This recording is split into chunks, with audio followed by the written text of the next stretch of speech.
Во рамките на големата источна криза, кога сиромаштијата и гладот владееле и го земале својот данок, османлиската власт вршела невиден терор и ограбување на македонското население. Во овакви околности, но и поради сеопштото раздвижување на балканските народи против османското владење, на 20. мај 1876 година било подигнато разловечкото востание во Македонија. Водачите на востанието веќе не можеле да ги слушаат лелеците на својот народ, покорен и угнетен, поради што решиле со саможртвување да се чуе македонската пушка.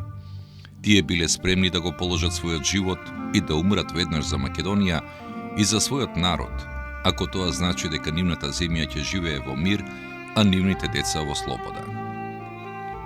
Ова востание представува прв организиран вооружен отпор против османлиската власт со македонска политичко-државна платформа во втората половина на 19. век.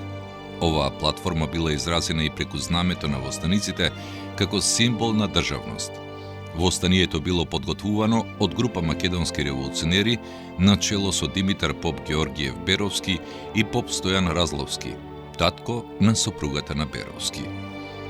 Свој учество во востанието земале бројни ајдутски дружини и чети, но сепак нивните сили и вооружувањето биле скромни. Без помош од некоја од големите сили, востанието набрзо било задушено. Иако револуционерите биле свесни за својата мала и слабо организирана војска, сепак се решиле да организираат отпор. Така востанието станало символ за пожртвуваност и пример за храброст за следните генерации и следните народни востанија. 20. мај, денот на подигнувањето на разловечкото востание.